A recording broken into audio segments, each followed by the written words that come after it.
Salut les amis! On fait les tendances de la semaine à venir du 22 au 28 novembre 2020.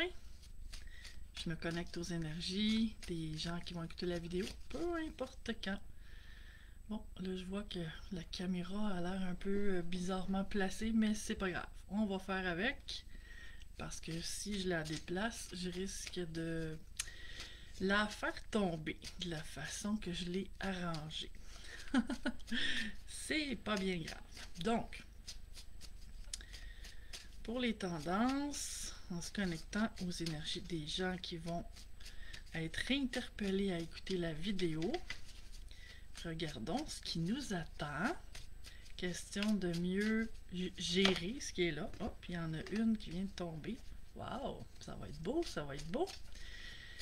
Question de mieux gérer, question de se préparer et mieux vivre cette belle semaine. Ah, ici, ça voulait venir aussi.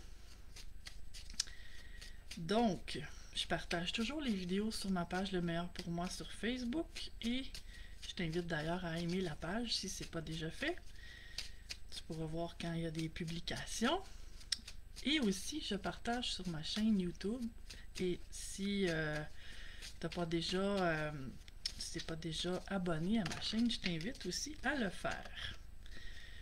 Je dirais à date, il manque quelques cartes, mais c'est semaine puissante, j'ai envie de dire. Je sens quelque chose de vraiment spécial qui se travaille dans les énergies. Il nous manque une petite carte. Et après, on va pouvoir regarder. Donc, évidemment, étant donné que c'est un tirage général, ça se peut que selon les semaines, ça te parle un peu moyennement, beaucoup, passionnément, à la folie, ou peut-être un petit peu moins, quelques semaines. Donc, on débute ici avec le 2 de coupe. Je te le montre ici. Le 2 de coupe, c'est la carte de l'amour, mais aussi des relations qui vont bien, des réunions. Moi, je vois toujours un peu plus large, surtout dans les tirages généraux, que seulement l'amour, le couple, la vie à deux.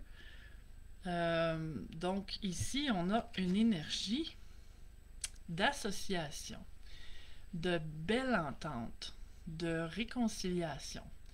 Donc, selon les personnes, ce que chacun, dans le fond, chacun adapte selon sa situation bien personnelle, mais pour moi, l'énergie de la première carte, c'est celle qui annonce la couleur de la semaine. Et ici, on parle de lune de miel.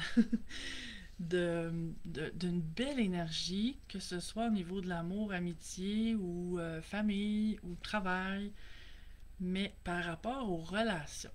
Donc, ça peut être des rapprochements selon les gens, mais en tout cas, c'est très beau.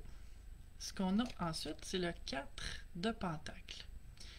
Le 4 de Pentacle qui nous invite à lâcher prise. Donc, probablement que pour certains, certaines, là où il peut y avoir des rapprochements, des belles réunions, une belle entente ou une réconciliation quelconque, la vie me demande un certain lâcher-prise. Donc, est-ce que j'ai à lâcher prise sur mon ego qui me fait rester dans une fermeture face à l'autre? Est-ce que, pour certaines personnes, ça peut être de rester en retrait? Parce que, si tu regardes ici, l'homme sur la carte, il est assez fermé. Il est renfermé sur ses possessions, mais aussi sur ses façons de voir. Hein? Donc, il est assis là, puis il n'a pas envie de bouger. Donc, est-ce que la vie me demande d'aller vers l'autre? Est-ce que la vie me demande de faire un pas pour vivre ce rapprochement-là, cette réunion-là, cette union-là? Donc, à chacun de voir comment il vit les situations et à adapter selon sa vision des choses, sa situation. Encore une autre carte qui nous invite à ouvrir nos points de vue, et c'est le pendu. C'est une drôle de carte, le pendu, parce qu'elle a l'air très négative. Tu sais, on voit un homme pendu par un pied, donc en pas très bonne posture, on pourrait dire en mauvaise posture, avec un corbeau qui attend quoi? Qui attend de le picorer. Mais, si on remarque, autour de sa tête, il y a un halo lumineux. Donc, le pendu m'invite à ouvrir ma vision des choses. Parce que le fait d'avoir cet angle de vue-là, qui n'est pas habituel à ce que je connais, m'amène justement, en faisant un 180 degrés, m'amène à voir des choses que j'aurais jamais vues sinon. Et là, ce qui attire mon attention aujourd'hui sur la carte, je te la rapproche. Ici en haut, oups, la caméra est inversée pour moi. Ici en haut, le corbeau tend un pentacle. Donc, ce que ça me dit, moi, c'est que le fait de faire cet effort-là, parce que parfois, oui, c'est un effort de m'arrêter, premièrement, de me questionner et de me demander où est-ce que je suis fermée? Par rapport à quoi j'aurais besoin d'ouvrir ma vision des choses? Envers qui? Envers quoi? Envers quelle situation? Est-ce que ce serait envers la vie aussi que j'aurais à laisser aller mes points de vue égotiques, égoïstes, fermés, pour m'ouvrir à une autre vision élargie, différente et plus lumineuse? Parce que c'est vraiment une carte qui veut dire qu'il y a une certaine illumination de possible. Et un cadeau. Le petit pentacle qu'il y a ici, je vois ça comme un cadeau. Donc, si je fais l'effort de faire cet arrêt-là et cette prise de conscience-là, ce questionnement-là, ben, il y a un cadeau qui est là pour moi. Et ensuite, on a le 2 d'épée. Carte d'hésitation. Carte de dualité. De prise de décision difficile.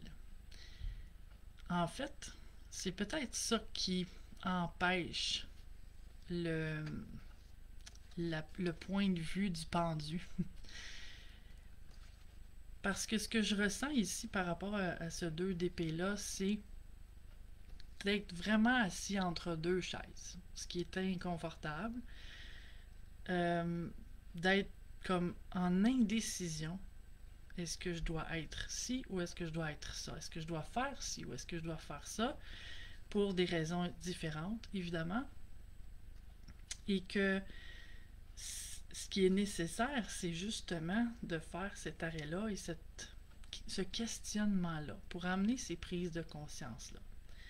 Ensuite, on termine par le 5 d'épée. 5 d'épée, c'est choisir ses combats. C'est sortir des combats. Donc, il y a quelque chose de beau, de possible ici. Et particulièrement dans ce tarot-là, le tarot des sorcières, il y a des papillons, il y a des fées. Donc, là aussi, je vois ça comme un cadeau. Et c'est vraiment, si je regarde globalement l'énergie de cette semaine, ça me parle beaucoup de sortir de ma position d'ego pour ouvrir et pouvoir permettre cette belle énergie-là qui s'annonce. Mais ça se fera pas tout seul, ça se fait jamais tout seul. En fait, j'ai à participer à ça, pas attendre que ce rapprochement-là, cette union-là, cette réconciliation-là se fasse comme par magie. J'ai à faire quelque chose activement, concrètement, pour amener ça. Et ça peut être aussi une réconciliation avec moi-même. En fait, c'est pas toujours avec la vie, c'est pas toujours avec les autres. Puis, je crois fermement que quand on a des réconciliations à faire avec des gens, ou avec la vie, ou avec des situations, il y a toujours une réconciliation à faire aussi avec soi. Parce que tout part de soi. Et que, en fait, pour beaucoup de gens, ce cheminement-là, cette histoire-là qu'on voit ici en ce moment, va parler de enfin se réconcilier avec soi. Et ça, c'est encore plus beau, je dirais. Bon matin, Sylvie. C'est encore plus beau parce que, oui, c'est beau de se réconcilier avec la vie, c'est beau de se réconcilier avec les autres ou avec les situations de notre vie, notre histoire. Mais quand on le fait avec soi, ça reste pour le reste de la vie. Et quand on le fait avec soi, on le fait aussi en partie avec les autres et en partie avec la vie. Donc, c'est encore plus payant, j'ai envie de dire, de faire des réconciliations avec soi-même. Après ça, c'est plus facile de les faire avec le reste de l'univers. Donc, on va aller choisir d'autres petites cartes pour préciser ou apporter un éclairage supplémentaire sur cette semaine. Et on a celle-ci ici qui veut se manifester. On a le miroir de mon âme, tiré des mandalas de l'âme que j'ai créé avec mon amie Marie-Claude. Comment je me perçois? Tout ce que je vois en moi me cache qu'en fait mon âme est parfaite. Et je venais juste de dire, je venais juste de parler de réconciliation avec soi. Donc, mon âme est parfaite, peut-être que mon humain ne l'est pas, mais le fait que mon âme soit parfaite, si je fais la paix avec moi, je me rapproche de mon âme et ça fait pas disparaître les défis, ça fait pas vivre la vie sur un petit nuage rose, sans anicroche, sans défi, parce que la vie, je le dis souvent, hein, c'est ça, hein, des hauts et des bas. Quand c'est comme ça, parce que parfois on dirait que c'est ce que l'humain veut, que ça soit stable, prévisible, sécuritaire, calme. Mais ça, c'est pas la vie, c'est la mort.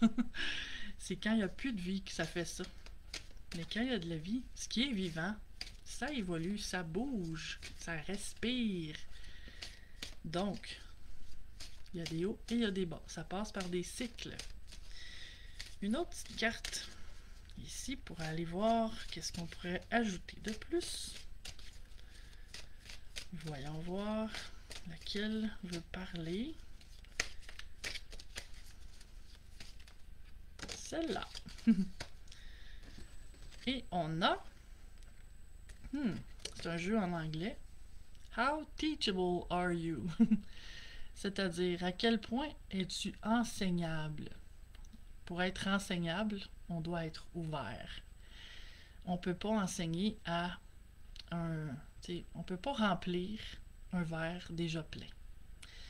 Donc, plus je suis vide, c'est-à-dire vide de toute la colère, la lourdeur, les drames, plus je suis enseignable, plus je suis capable de recevoir. Beau message ici pour compléter. Bon dimanche à toi, Lise. Merci. Et une petite dernière pour aller compléter. Qu'est-ce qu'on a ici?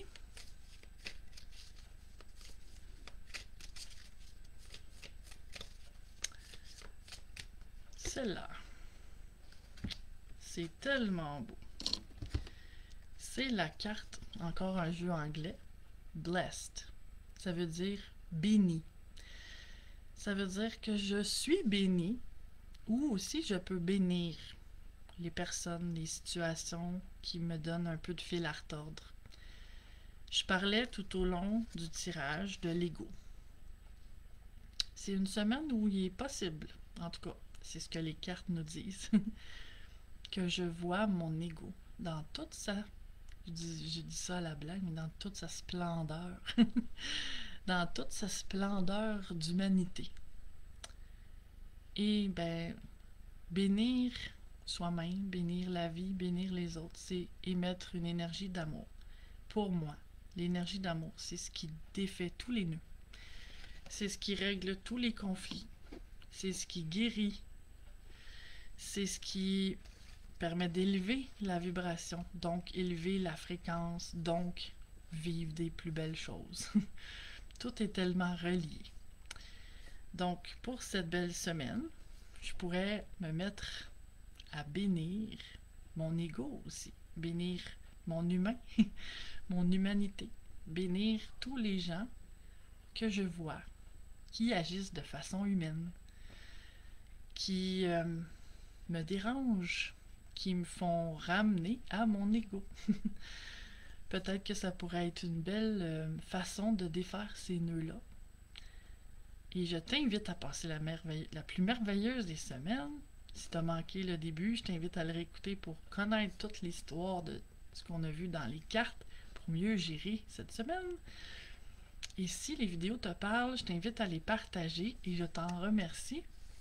Et si tu as des gens qui te sont venus en tête pendant que je parlais, peut-être qu'ils ont à passer par toi pour avoir le message que je délivrais aujourd'hui.